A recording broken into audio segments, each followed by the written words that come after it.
बार बार हम देखते हैं कि ये सेलिब्रिटीज़ कॉन्स्टेंटली एड्स के अंदर आ रहे हैं ऑफ हाउसिंग सोसाइटीज़ जो टोटली इलीगल हैं, टोटल फ्रॉड प्रोजेक्ट्स हैं। आपको पता है उन्होंने कभी मैनिफेस्ट नहीं करना। यार वही ये देखो ना, वही कन्वेंशनल इशू है कि again are all real estate products born equal, are they the same? They are not. Problem ये है, अगर आप बात कर रहे हो कि एक हाउसिंग स्कीम है या एक अपार्टमेंट कॉम्प्लेक्स है जो एक्चुअली प्रोडक्ट बेच रहा है, वो NFT या वो क्रिप्टो या वो फाइल या वो जो भी उसको कहना है आपने, वो एक फियाट करेंसी नहीं बेच रहा, तो फिर तो उसकी मार्केटिंग कहीं से भी वर्क कर सकती है। इशू ये है कि फाइलें वगैरह ये ऑनलाइन बिकती नहीं है, ये बिलबोर्ड के थ्रू नहीं बिकती हैं, टीवी के थ्रू नहीं बिकती।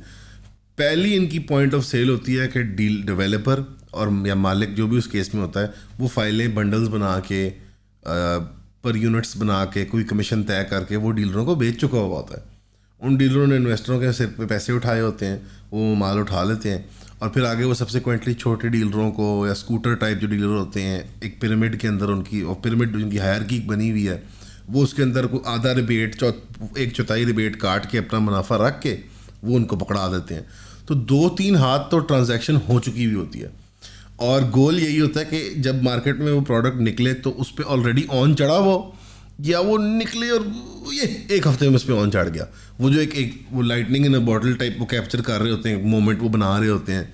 उस मोमेंट को बिल्डअप करने के लिए इन्फ्लुएंसर्स, इंस्टाग्राम के, टिकटॉक के, और फिर जो सादा मुझे पैथेटिक बात लगती है लिटरली हमारी सिल्वर स्क्रीन से जो हमारे टीवी शोज के सेलिब्रिटीज़ हैं, जो थोड़े बहुत पढ़े लिखे लोग होते हैं, उनकी कोई, I would like to assume कि उनकी कोई इंटेग्रिटी होती है विद रिगार्ड्स टू उनकी आर्ट, और उनके वो क्लियरली नहीं है बाय द वे। वो हर किस्म के ऐड में आ जाते हैं। वो 15-20 वो इन्फ्लुएंसर करते हैं उस तरह के, और फिर एक बड़ा लॉन्च इवेंट होता है बेवकूफ़ाना सा, जिस पे वो 2-3 इंडिया के बैंड्स हैं जो इंडिया में उनको कोई नहीं बुलाता और यहाँ पे हम उनको बुला लेते हैं। वो 1-2 सिख बॉयज़ हैं और 1-2 कोई और उनके पंजाबी रैपर्स हैं, और फिर हमारे को 4-5 हैं जो अब कोक फेस्ट में, सॉरी कोक स्टूडियो में उनको फिर वो नहीं मिलना मौका, वो 4-5 उनको बुलाते हैं। 8-10 हमारे मीडिया चैनल्स हैं न्यूज़ के, जो मेन स्ट्रीम न्यूज़ चैनल है लाइक एक अजीब बनाना रिपब्लिक सी वाइब आ रही होती है पाकिस्तान से। जो मेन स्ट्रीम खबरों के चैनल हैं, चाहे वो लाहौर बेस्ड हो चाहे वो नेशनल हो, 8-10 तो वो बड़ी अनाउंसमेंट होती है उनकी, और वो हाइप बिल्डअप होती है। वो हाइप एंड यूज़र को टॉपी बनाने के लिए होती है मेरे ओपिनियन में, और फिर कहीं जाके उनकी कोई डिजिटल कैंपेन होती है और वो सारा कुछ होता है। They don't rely on any one thing.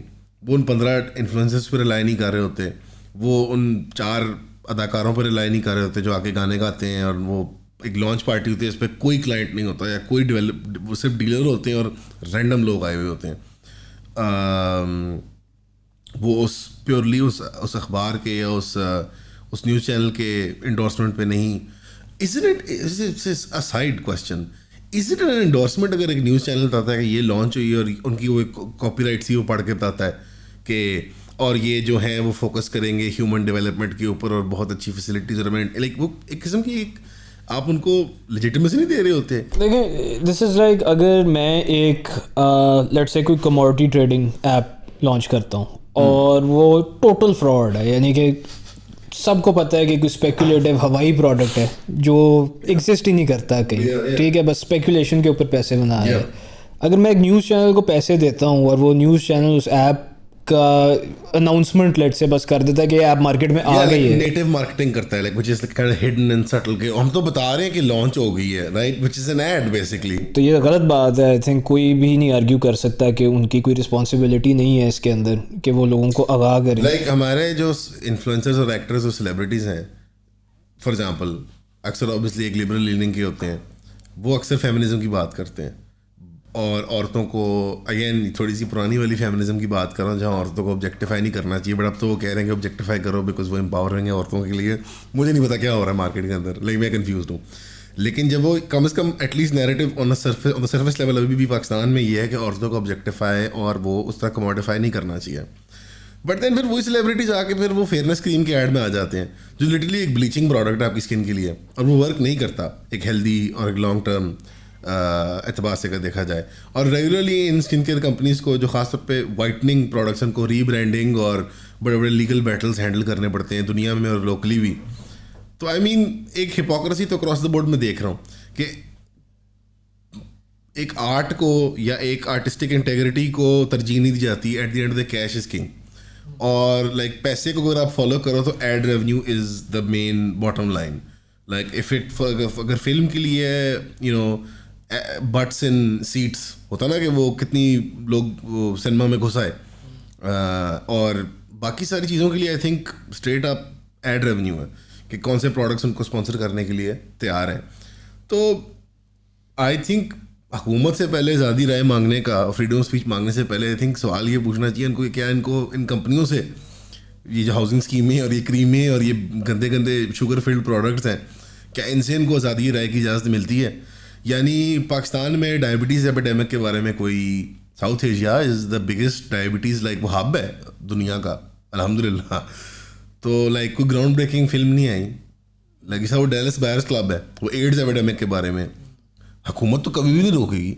Like कोई इंटेलिजेंस का इदारा, कोई सिविलियन इदारा नहीं रोकेगा. लेकिन मतलब ये तो ये वही बिस्किट, वही सीड ऑयल, वही स्नैक फूड कंपनियां, ये चाय जुशांदे वाले और ये बोतलों सिरपों वाले, उन्होंने उनको ऐड देने, बाद में उन्हीं ने स्पॉन्सर करने थे, उन्होंने कैंपेन्स.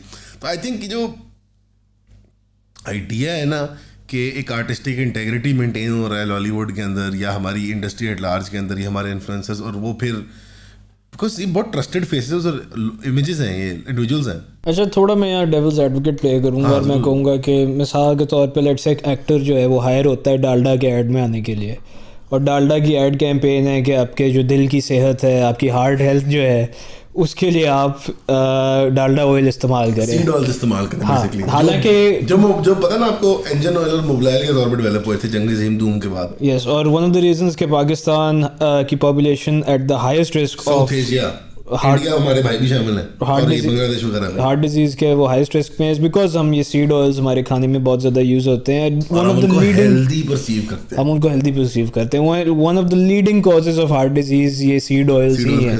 सीड ऑयल से मुराद ये सनफ्लावर ऑयल, कोलेस्ट्रॉल है. तो अब ठीक है, ये सारी चीज़ें हमें पता हैं. somebody who is well researched in these things उसको पता होगा. Like maybe the celebrity doesn't know. उस सेलिब्रिटी को मे भी नहीं पता, उसको आइडिया नहीं है. नहीं, मैं कोई हेटर नहीं हूँ. I regularly question myself because there are some celebrities जिनको एक नाइस गाय इमेज होती है आपके जहन में. जैसे कियानो रीव्स है, आप उसको हॉलीवुड नहीं देखते, उसको एज अ हॉलीवुड पर्सन नहीं देखते. वो Keanu Reeves is a nice guy, आपकी ये परसेप्शन होती है. सिमिलरली हमारे लोकल एक्टर्स की ये एक इंडी इमेज होती है. फवाद खान की एक इंडी काफ़ी एक इमेज है, probably because of the band, right, because of EP. I mean कहना नहीं चाहते, बट जो सारों का ईमो पंक फेज था 2000s का, EP was a big deal. तो आई थिंक ईपी की वजह से फवाद खान की एक इंडी लाइकेबल इमेज है. But then Fawad Khan goes on to advertise like random real estate products. I think वो ज़मीन का ब्रांड एम्बेसडर था एट सम पॉइंट, और वो हर गूं कूटर काटर बेचने को तैयार था. इनिशियली आपका knee jerk reaction as a someone who works in the industry, I think ये नहीं होता कि यू हेट देम. बट मैं सक्सेसफुली पिछले एक डेकेड से कम देख रहा हूँ कि यार वही एक्टर एक्ट्रेस बार बार एडों में आ रहे हैं, वो इसी दुनिया में रहते हैं. लाइक उनको नहीं पता ये प्रोजेक्ट क्या होते हैं. आई एम नॉट सेइंग कि वो एलडी की वेबसाइट खोल के बैठे हुए हैं, या जीडीए की या केडीए की या सीडीए की, और वो अप्रूवल्स देख रहे हैं, और वो उनके मार्केटिंग मैनेजर्स, उनके हैंडलर्स हैं, वो पूरी वेरिफिकेशन और ऑथेंटिफिकेशन करते हैं प्रोडक्ट्स की. आई अंडरस्टैंड दैट कि ये नहीं है, but I feel like biscuit का ऐड बनाना, you know biscuits are sugary, but the assumption is कि आप हर वक्त नहीं खाते, it's just a treat, just a snack. But ये आपकी लाइफ सेविंग है. You get I am saying. आप एक ही दफ़ा प्लॉट लेते हो, 2 ही दफ़ा प्लॉट लेते हो, क्या एवरेज होगी लोगों की? 1-1.5 बार प्लॉट लेते हैं वो जिंदगी में, और सारे प्रोजेक्ट फ्रॉड निकलते हैं.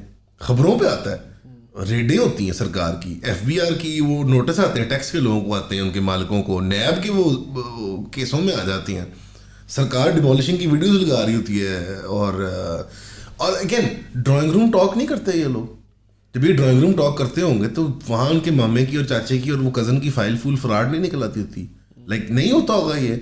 तो मेरी असम्पशन ये है कि आई थिंक एक ब्लाइंड आई रखते हैं वो इसके मामले में. लाइक आई डोंट केयर, मेरी बॉटम लाइन, मेरी 50 लाख, मेरी करोड़, मेरी 1.5 करोड़, मेरी 2 करोड़, और अब तो बहुत एग्जॉर्बिटेंट रेट्स में चले गए हैं सेलिब्रिटीज़. कई तो हैंड्स ऑन कैंपेन करते हैं. वो कहते हैं कि हम कैंपेन करेंगे इसकी, वरना हम ऐड नहीं लेंगे। इस तरह जो कुछ, और ये ज़्यादा एक्टर्स के लिए ट्रू नहीं है, it's more true for the content creators. इस तरह दो मशहूर कंटेंट क्रिएटर्स हैं, मुरू और इरफान जुनेजो।